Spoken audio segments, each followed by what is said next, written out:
Olá, bom dia. Novamente aqui estamos fazendo essa gravação para a palestra do próximo dia 27/5/2022, na Casa do Caminho, e trata sobre o Evangelho segundo o Espiritismo, capítulo 4. E vamos tratar os itens 12 e 13, na verdade, muito similar, muito próximo. 12 fazendo uma aproximação do tema e o 13 fazendo essa explicação. Na verdade, o capítulo é um capítulo que traz muita discussão. Né? Ninguém poderá ver o reino de Deus se não nascer de novo. É, é um modo de pensar, um modo de discutir esse tema que é bastante interessante para todos nós. Mas antes, vamos fazer uma pequena parada só para que possamos juntos fazermos essa reflexão à luz do Evangelho segundo o Espiritismo, buscarmos a pacificação do nosso íntimo, elevando o nosso pensamento a Deus, nosso Pai, ao doce Rabi, irmão maior e médico de nossas almas, Senhor Jesus, esse norte permanente do nosso íntimo moral. Ao Dr. Hermann, espírito pacificador, animador, acolhedor, curador, tão conselheiro, sempre tão próximo de todos nós, junto com sua equipe espiritual na Casa do Caminho, nesse trabalho incessante de receber almas encarnadas e desencarnadas que vão buscá-lo, sempre na sua compreensão, no seu bem-querer, no bem-fazer que ele traz a essa humanidade ainda aqui em carne.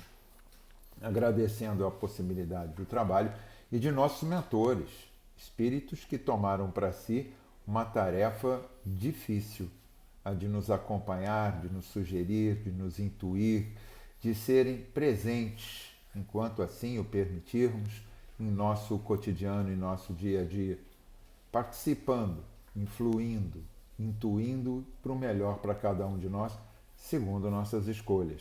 Nossas escolhas são soberanas. Falando em escolha, agradecemos essa oportunidade, então, e vamos passar a alguns avisos. A Casa do Caminho, como todas as demais casas cristãs, de denominações cristãs, mas a Casa do Caminho, essa casa espírita de luz e aconchego, tem muitas famílias ligadas ao seu trabalho social. É indubitável que, é claro, uma casa de estudo, uma casa de reflexão, mas que tem uma pegada social.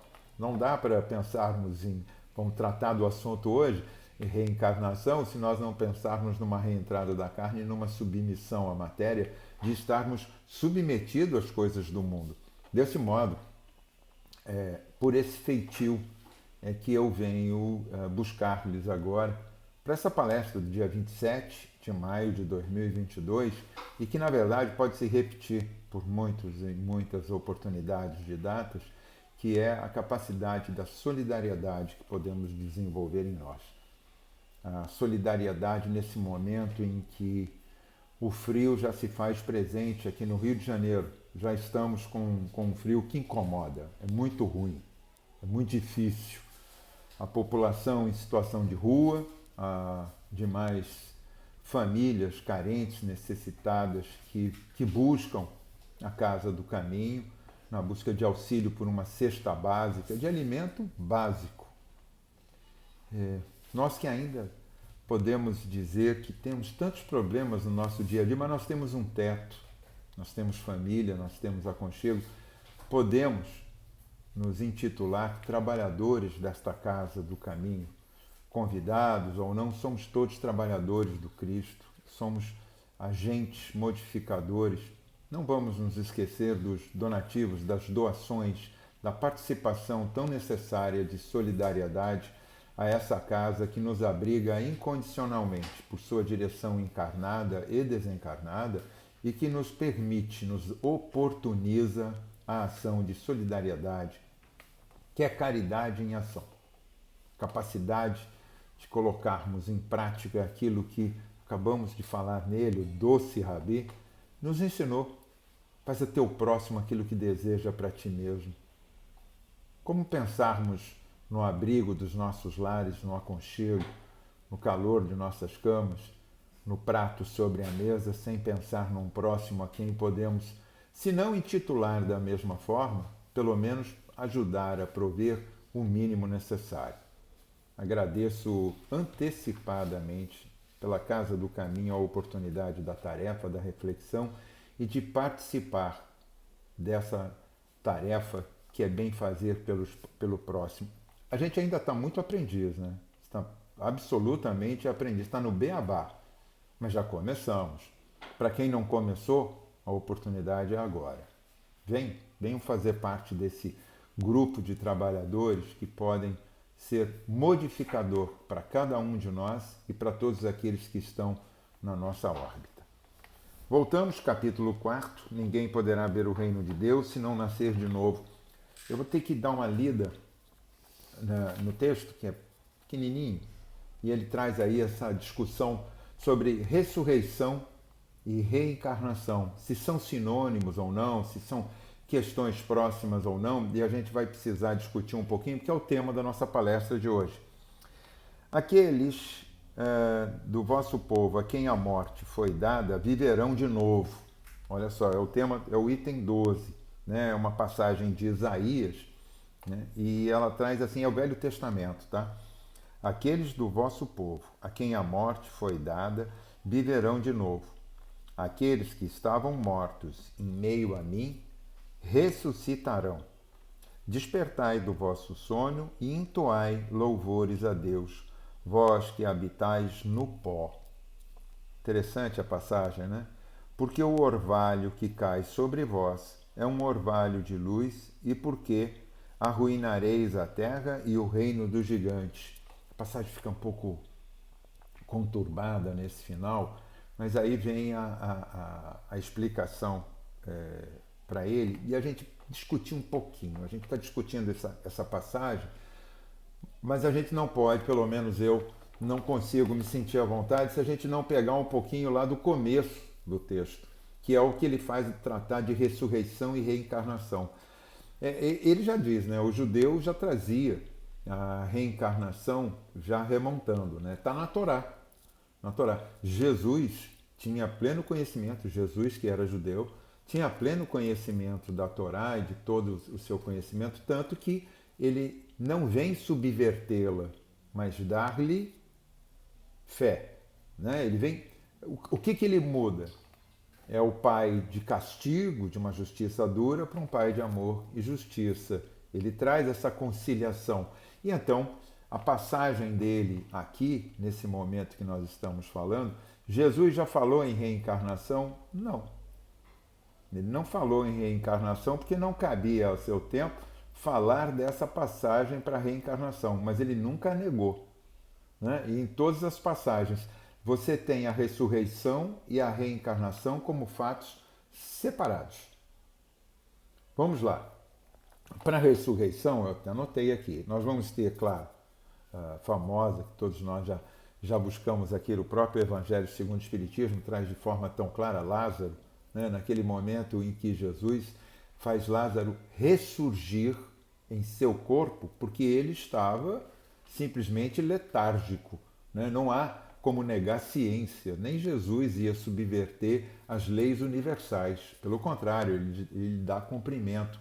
E a gente sabe que a lei universal mostra que biologicamente um corpo, quando entra num processo de morte efetiva, morte do corpo, onde há morte cerebral, né? Hoje em dia dá-se por morte cerebral. Antigamente tinham outros meios, alguém botava até um espelhinho se não tivesse algum movimento ali para criar aquele embaçamento no vidro, estava considerado morto. E a gente sabe que isso não é um fato. Existem fatos letárgicos que levam o corpo a entrar num processo tão mínimo de efeito fisiológico e de vida, de latência de vida, fica tão mínimo que a percepção a olho nu às vezes não se dava. Então, muitos daqueles do passado sofreram morte em consequência de um possível estado de morte. Né? Tem uma passagem, né? A filha de Jairo, aquele que era o administrador da sinagoga, está lá na Gênesis, na verdade, no capítulo 15, quando ele faz aquele momento em que ele vai buscar Jesus porque a filha está a morrer. E no meio do caminho ele recebe a notícia, a tua filha morreu.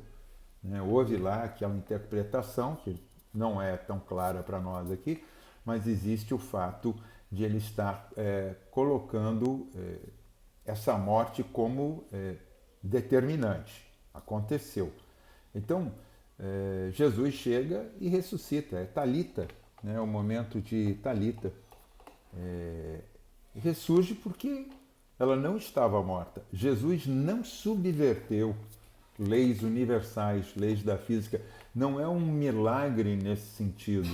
O milagre está na capacidade fluídica dele de impor e de modificar situações em transição. E era um processo em transição.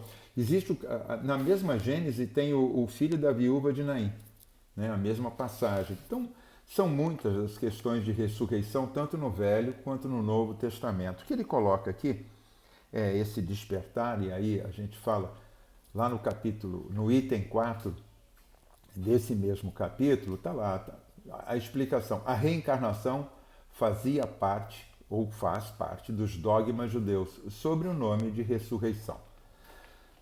Não tinha muita explicação. Ressurgir da mesma carne é aquilo que você lê, ou já leu muito, de alguma denominação cristã, quando diz que o corpo do pó voltará ao pó, mas irá ressurgir em esplendor no juízo final. Ou seja, é um pouco complexo, né, a gente pensar que consegue depositar um corpo na terra, como era antigamente, ou cremá-lo, como fazem os hindus, e depois ele ressurgir pleno naquilo que se chama juízo final. Ora, se é o juízo final, acabou a vida. Como é que ressurge a vida depois do juízo final? Existem algumas, ficam claras essas contradições. Na verdade, na Igreja Católica, a questão da reencarnação, ainda mantendo a ressurreição, eles contradizem-se na reencarnação. É lá com o Justiniano e a sua esposa no Concílio de Constantinopla que é retirado esse conceito, inclusive da pré-existência da vida. Não só da reencarnação, ou seja, a capacidade do espírito voltar novamente, mas da pré-existência do espírito. Tudo tinha que acontecer no momento da concepção. Era um momento único, era único.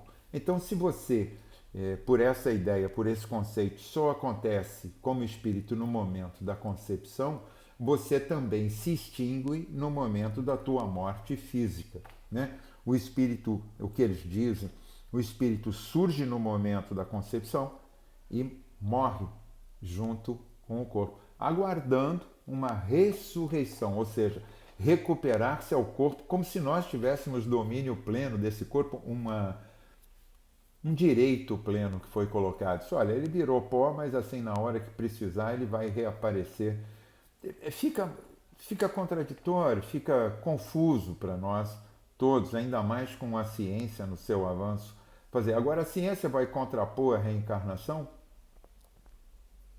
Existem tantos fatos mostrando tantos casos embora nós tenhamos o conceito muito bem colocado de Kardec sobre o esquecimento das vidas passadas, muitos são os casos que dão demonstração de plena consciência, plena lembrança de fatos anteriores, né?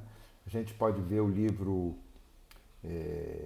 A Volta, que é um livro não espírita, não estou falando da Volta, estou falando do livro A Volta, né, que foi um livro de uma editora aqui do Rio de Janeiro, que mostra a história de um garoto que esteve na Segunda Guerra Mundial como piloto e foi abatido, e que quando reencarna, anos depois, de uma forma muito rápida e breve, ele relata tudo que viu, que passou, inclusive dá nome às pessoas e aos lugares que, quando são buscados, se encontram as pessoas vivas, né?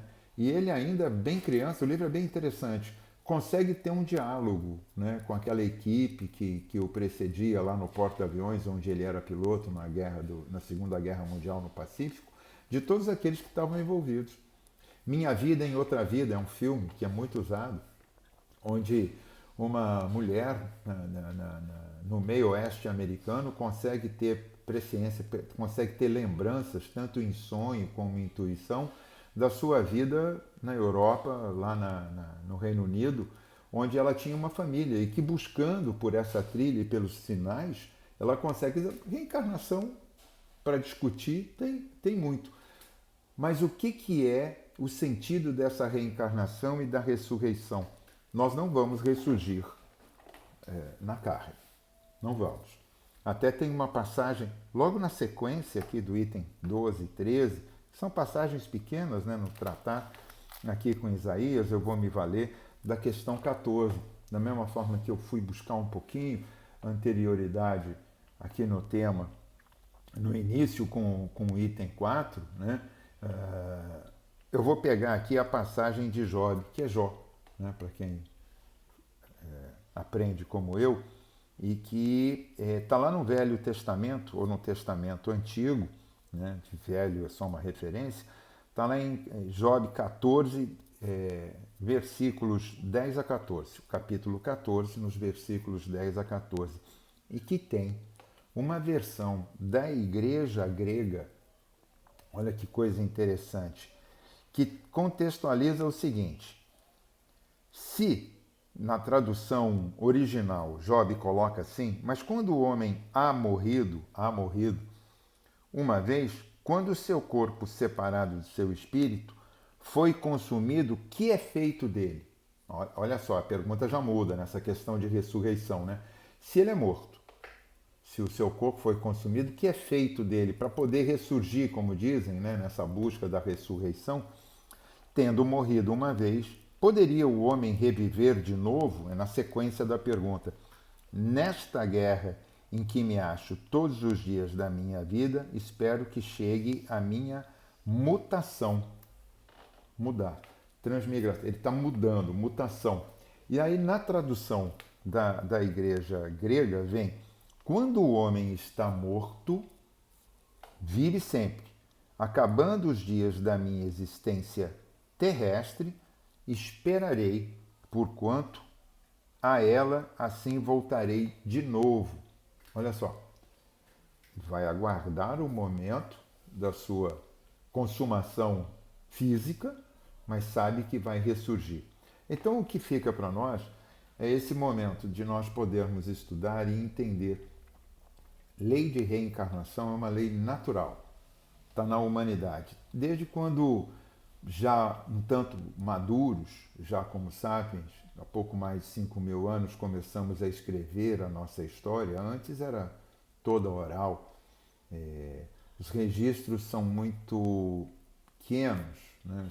São resíduos de tradições muito antigas que ficam teorizadas, muito teorizadas, é isso que eu gostaria de explicar. Mas a partir do momento que nós temos esse conceito de ressurreição trocado pela capacidade que é de reencarnação, entender que ressurreição que acontece nas passagens de Jesus e mesmo nas passagens do Velho Testamento são fatos que biologicamente são reversíveis e não são milagres, mas há uma reversão biológica por força fluídica, aí o magnetismo, a capacidade de refazer ânimos, né, de retomar ânimos, e a reencarnação, que é um fato diferente, que é a capacidade que tem o espírito de ressurgir em novos corpos, fazendo aquilo que está na questão 167 do Livro dos Espíritos. Né? 167 do livro, lá em Pluralidade das Existências, vem na questão 167. Qual o objetivo da reencarnação? Quer dizer, já está crasso que a reencarnação vai acontecer. Qual é? Melhora progressiva da humanidade. Mostrando o porquê que nós somos reoportunizados em estarmos aqui quantas vezes necessário para a nossa melhora no caminho do nosso ajustamento. Quando se fala ajustamento, alguns até pensam que reencarnação é questão de castigo.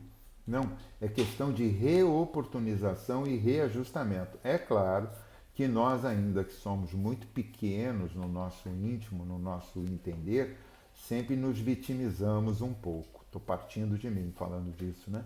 A gente se vitimiza, se coloca como perseguido, que isso não é justo, mas é reajustamento, é refazimento, aprendendo através dos fatos que te causam uma impressão, que impressionam a nós que somos espíritos, munidos de um corpo. O que temos aqui em vista um do outro somos corpos animados por espíritos que têm uma inteligência que somos nós. A inteligência do universo, está lá no Livro dos Espíritos também. trazido de uma forma muito clara. Só que teorizado dentro da doutrina espírita até onde Kardec levou. E que está em progressão. Essa teoria do nosso conhecimento, de quem somos, para onde vamos, por que aqui chegamos, continua em progressão, não parou, não está estanque. Se vamos evoluir como espíritos, certamente vamos evoluir na nossa inteligência moral e na nossa inteligência espiritual. E fatos novos ocorrem com a intelectualidade, com a nossa capacidade de gestar o abstrato, vamos gestar o abstrato também espiritualmente. Então, aí como ele completa lá, a melhora progressiva, porque sem isso, onde a justiça divina? O direito de ressurgir, de se reprogramar, de reviver, porque estamos no nosso melhor efeito nesse momento, na presente encarnação, trazendo experiências do passado, que são as experiências possíveis e não todas, porque temos um acervo extraordinário, somos multimilenares, como espíritos, tendo as experiências de vivências múltiplas através desse tempo, errático ou não, né? Ou só como espíritos, ou já como espíritos encarnados, trazendo essas experiências. E aqui chegando, não ressurgindo da forma com os corpos antigos, com nomes antigos, com cicatrizes antigas, com feições antigas, mas com novos corpos, trazendo o mesmo espírito com o seu acervo, permitindo o uso desse acervo em progresso para cada um de nós. E que acervo é esse? Quando a gente vai lá e fala de acervo, vamos pensar numa estante lá. O perispírito tem lá uma estante, um arquivo que nós vamos buscar o que nós já fazemos de bom e que pode nos auxiliar a melhorar aquilo que de nem tão bom realizamos, né? Então, a gente vai pegar uma peça que vai ajudar a conferir, melhorar a outra.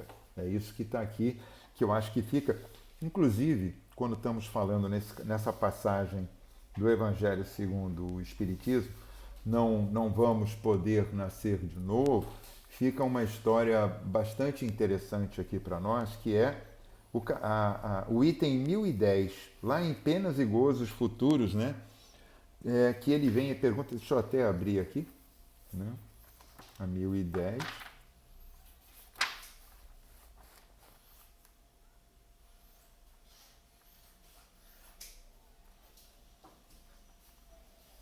Que ele fala, né? O dogma da ressurreição da carne é possível, né? Ele está colocando aqui, e a questão está bem trazida aqui para nós agora, quando ele coloca assim, cara, é possível, mas não é um dogma da reencarnação ensinada pelos espíritos, né? Como quereis que fosse de outro modo? Conforme sucede com tantas outras palavras que somente levadas no entendimento da letra própria, é que fica. Vamos pensar, o ressurgimento é do espírito, da possibilidade nossa. A ressurreição que é trazida para essa discussão, isso é uma discussão teológica. Eu me permito colocar aqui, o que nos basta é entendermos que ressurreição e reencarnação não são fatos iguais, são correlatos? São porque tratam do ser, tratam do espírito, mas em fatores diferentes. A ressurreição não é um milagre, ela é uma reversão de um fator biológico através de capacidade fluídica magnética, e a reencarnação é uma questão de justiça. É a capacidade que existe na justiça divina do Pai Maior de permitir a cada um de nós a reoportunização na melhora da nossa história.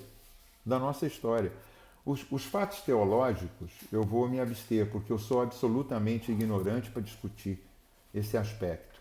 E acho que essa discussão não vai nos acrescer no objetivo final, que é entendermos a possibilidade que temos hoje, na presente encarnação, de realizarmos o melhor por cada um de nós e para com todos aqueles que estão à nossa volta. Estamos entendendo que somos seres reencarnados, como eu sou um ser reencarnado, como todos os que estão à minha volta. Estamos todos tentando uma melhora. Por isso que nenhum de nós é perfeito na realização de nada. Por isso que nenhum de nós realiza sempre tudo certo. Porque por isso é que cada um de nós está tentando, às vezes, incomodando o outro na tentativa de uma melhora própria. Eu não estou falando daqueles que se locupletam em passar a perna, enganar, fazer errado, porque aquilo lhe traz alguma satisfação. Eu estou falando que muitas das vezes criamos aspectos que são desconfortáveis no nosso conjunto, seja ele familiar, social, de amigos, do trabalho, enfim, porque estamos numa tentativa de melhora. Não é uma ressurreição, é uma reencarnação, numa tentativa de uma reaproximação com as nossas reoportunizações. Agradecemos essa oportunidade do manifesto, de tudo aquilo que nos é trazido pela possibilidade da expressão, da reflexão, do estudo. Rogamos que a presença desse Pai de amor e justiça esteja presente em nosso íntimo hoje e sempre, e que não esqueçamos da nossa bússola íntima voltada para esse norte absoluto que é Jesus, o irmão maior, o médico de nossas almas, o doce Rabi, da Galileia, tão distante aqui do Ocidente, mas tão presente nas nossas lembranças do passado que se fazem ressurgir. Jesus é muito próximo, Jesus está muito próximo de todos nós. Tivemos antes dele grandes vivências, passamos por experiências onde o budismo, o hinduísmo, enfim, todas as outras tradições e civilizações tão mais antigas nos apresentaram, mas foi Jesus que dividiu a história, trazendo o seu exemplo de amor, trazendo seu exemplo de justiça e trazendo a reoportunização na consciência de cada um de nós da vida, a expressão maior. Vamos lembrar aqui também, estamos aqui recebendo Campanha do Cobertor.